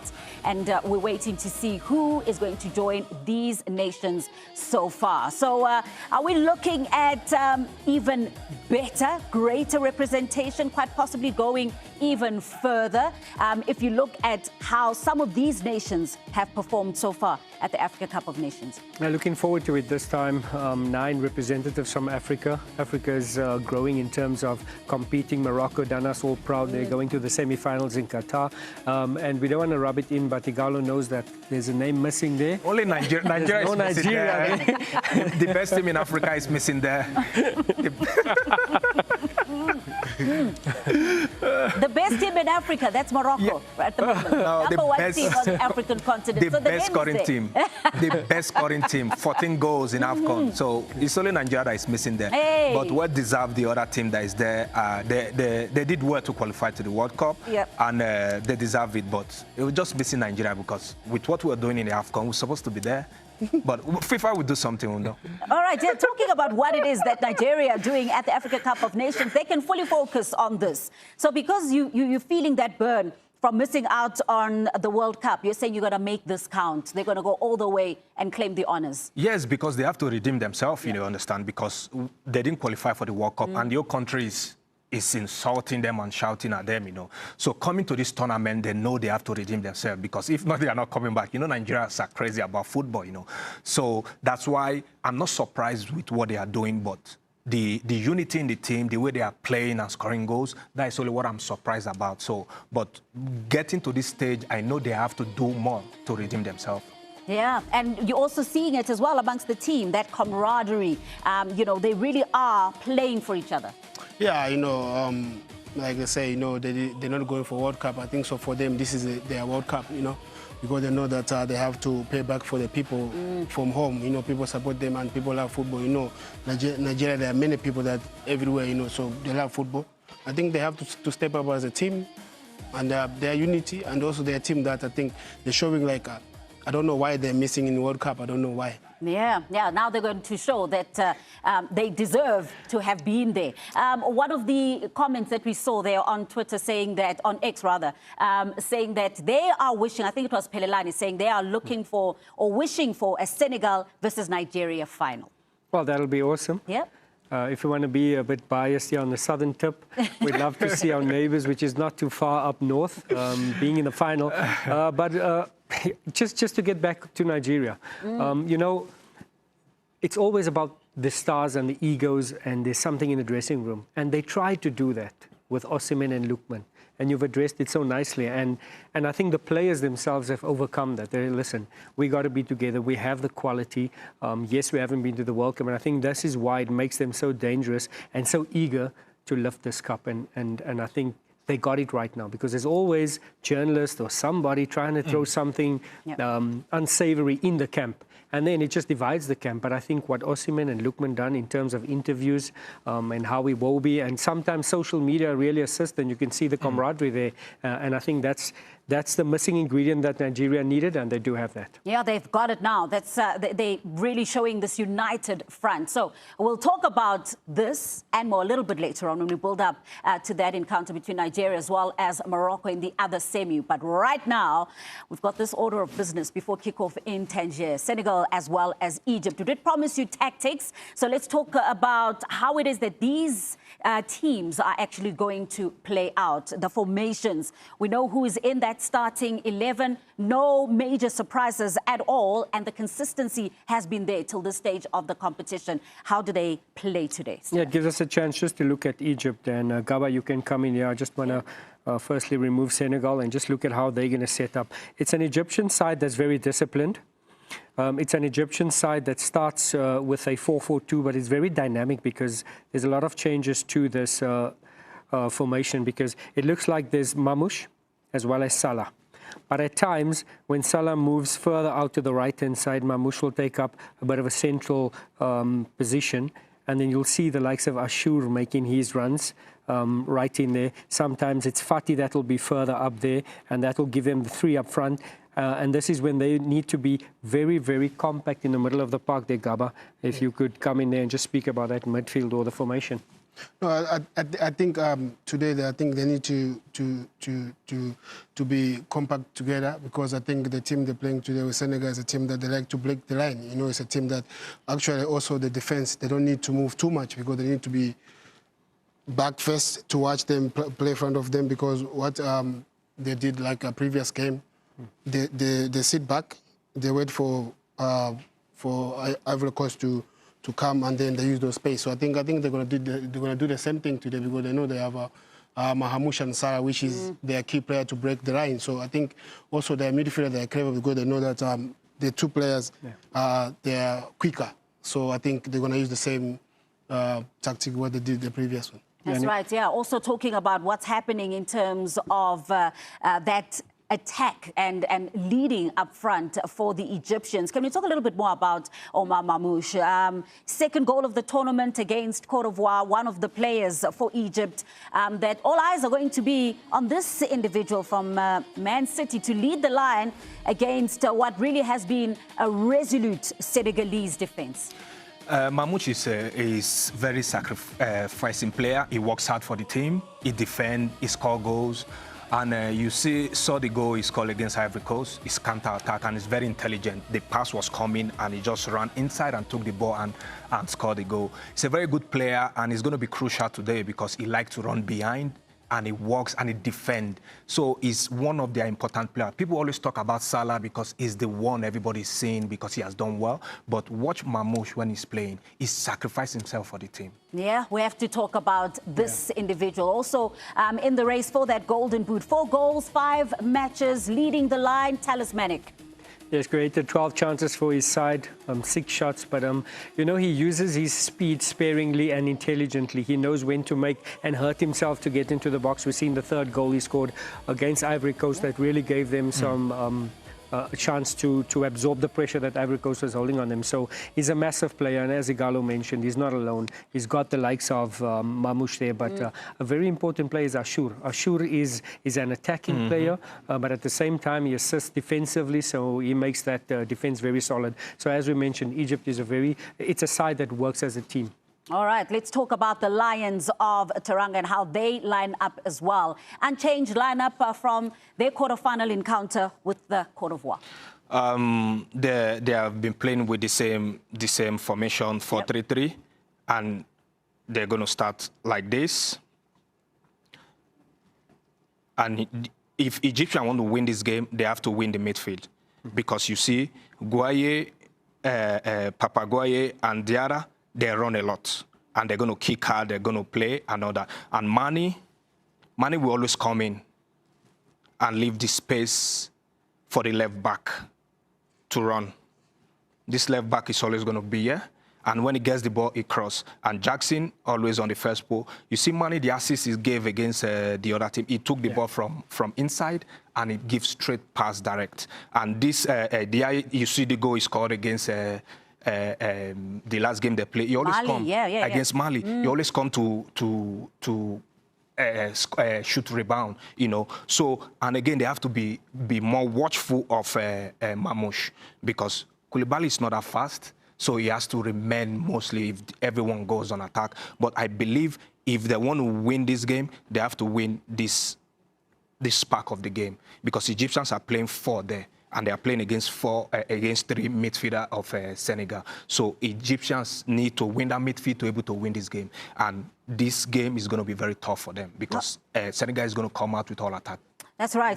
I was talking about Egypt when I said they last encounter, of course, quarterfinals against Cote d'Ivoire. This one, just that one change. Nicholas Jackson, you spoke about him as well. Another player that stands out in this lineup and is going to be key for Senegal. In the midfield, we have to speak about Idrissa Gana Gueye, as well as alongside him is Papa Gueye. Plays his football in Spain for Villarreal, and I think he's very, very important to the side. It's a side that's, Ighalo just illustrated that midfield is so strong.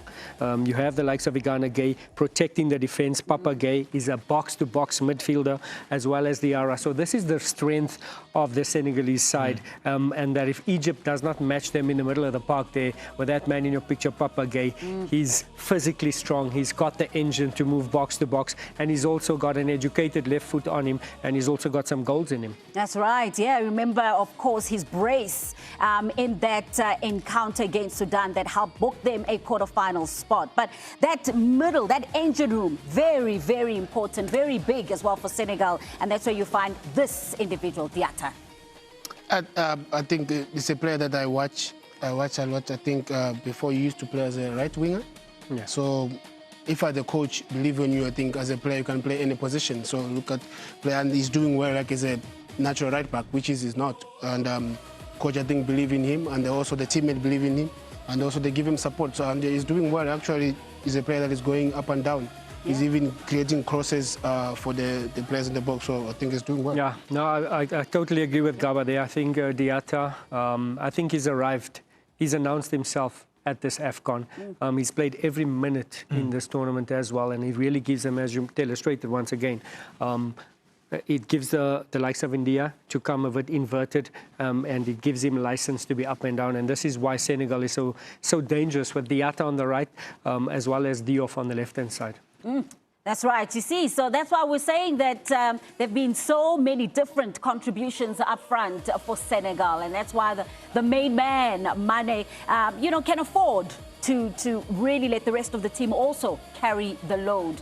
They've got a lot of individuals to look forward to. A reminder about our poll question: which player deserves the accolade as the AFCON 2025 player of the tournament so far? So we asked you to scan this QR code and to cast your vote. This is how the voting stands at the moment. Of course, those players that have made the cut from the Final Four. Look at that. So, yeah, a big smile on Ighalo's face. Yeah, I'm happy to see Lookman there. He has done so well in this tournament, and he has scored goals, give assists and all that. He's working for the team. And I think every player that in that list deserves it. Mo Salah, Mane, and Lookman are there to go. But the Moroccan guy, Ibrahim Diaz, he has done so well. He's the top scorer now. He's the one that is moving Morocco. He's not only scoring goals, he keeps the ball, he attacks, he costs a lot of free kicks for them, So he's the one that is moving Morocco, and I think he's one of the top player. I believe he can. If he continue like this, hopefully he's not going out today against Nigeria. If he goes out, then it's Lookman. Okay, all right. So let's talk about your prediction. Very, very quick one. I'll start off with you, Gaba. Senegal, Egypt, who wins it? I know everyone's going to go with... That's amazing. I know. Everyone's going to go with Senegal. But let me go opposite to make it interesting game. Like to make it spice. So I'm going to go with Egypt. Of course. But not with your full chest. I think it's going to be very close. I think it could even go to penalties. But I'm siding with Senegal. Okay, Senegal. I believe Senegal have the upper hand in this game because I believe if they win the midfield and they take their chances, today is going to be 2-1 for Senegal. Oh, wow. All right, you've got the predictions here from the experts in the studio. You continue to send us yours on the socials. Hashtag #SSFootball. The family is meeting, and boy, oh boy, are we here standing by for a scrumptious meal. It's going to be a big one. Action will ensue in Tangier. After this, it is Senegal up against Egypt. There's a big one. Spot in the final at stake.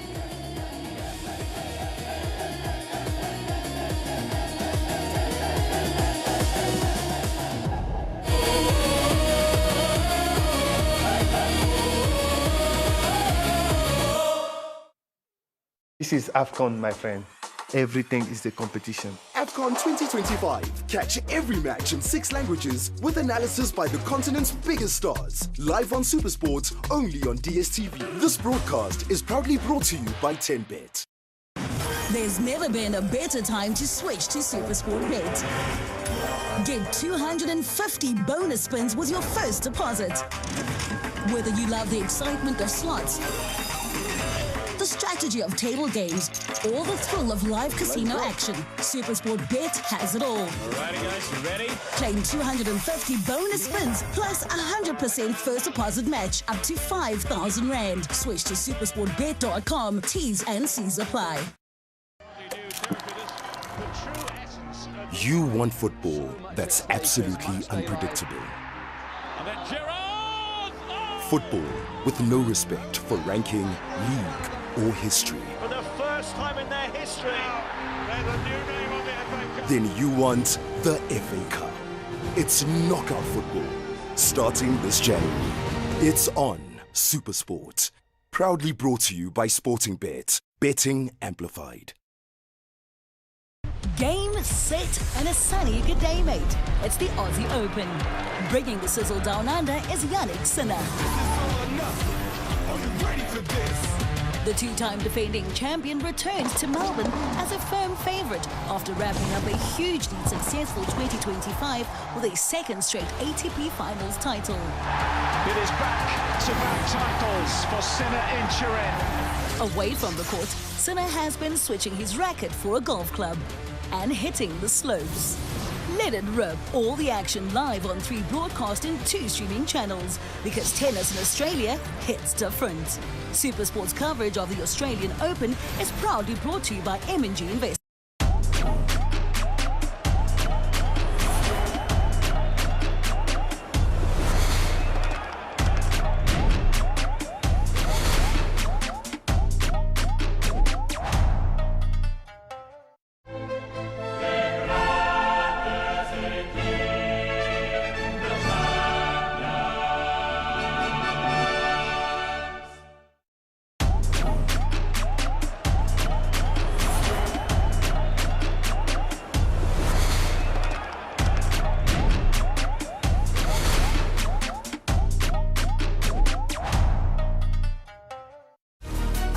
TenBet, official betting partner of Bafana Bafana.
It's number 19 in the world. Egypt 4th in Africa, 35 in the world standings, both likely to get a bit of a boost when the new rankings are released by World Football's governing body on Monday. So this magnificent stadium in Tangier has been the home for Senegal for the 5 games at the tournament so far. Egypt have made the trip from the most southerly venue at this competition in Agadir to the north here for this encounter at the Grand Stade de Tangier. These will be new surrounds for them, but a home from Senegal. Daniel Lamakachi is alongside me, 1994 winner with Nigeria, gold medalist from Atlanta in 1996. How much advantage do you think Senegal have coming into this game? Before I started, I saw you grooving with the music in the stadium. You're feeling this game, really. Big time. It's a big time game. You know, advantage, I think, you know, when you look at, you know, both teams, you know, they're past winners. They have history. You know, one player really wants this, you know, this trophy, you know, for his cabinet to kind of.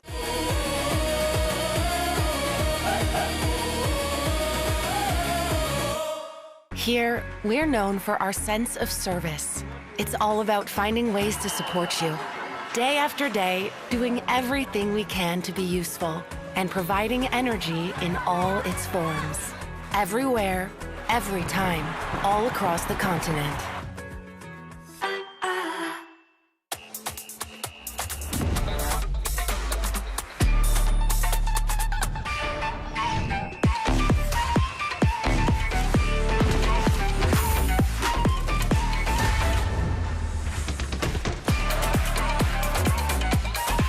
Let's bet on Africa. 1xBet. Maybe it all starts here to end up there. Sure, for us, it rather starts here and finishes over there. But it also goes through here, doesn't it? But whether it's here or there, behind your screen, in the stands, or on the pitch, Orange is here, proudly supporting African football for over 15 years. These jerseys aren't 100% polyester. They are 30% lessons learned the hard way, 50% hope, turning threads into memories, 20% triumphs trained and prayed for. This is Africa, 100% made of us.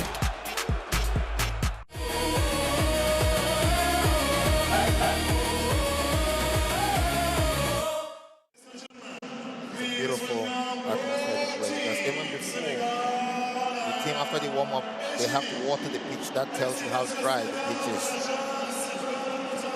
So Egypt's goalkeeper can expect to be severely tested here. Here they come now out onto the pitch. The long tunnel here at the Grand Stade de Tangier. The CAF anthem, and led by today's refereeing team from Central Africa, the Gabonese referee Pierre Acho in charge. We'll tell you more about him in a moment or two. But what a magnificent venue this has been. Egypt will have a fair amount of support here today, but Senegal, with their distinctive fans, really have taken the town over since this tournament began. This has been the base for the Senegalese national side, and the fans have been in the city in droves. Wherever you go, Senegalese smiles and expectation ahead of the semi-final clash. Later on, of course, Morocco and Nigeria meet in Rabat in the second of the semi-finals. That's a 9 p.m. kickoff Moroccan time. There's much to get through before we get there in this particular encounter. Right, on to the formalities and the national anthems of the two participating nations.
And you get a sense of how much support they will have for this game. Senegal, that's the red line, the national anthem. And now to that of Egypt. Biladi, Biladi, Biladi, my homelands.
Well, they all look fired up for this encounter, and understandably so too. Match 49 now at the Africa Cup of Nations. We are just 3 away from finding out who are the new champions of the continent. That'll happen on Sunday. Who the first, though, to go into the final?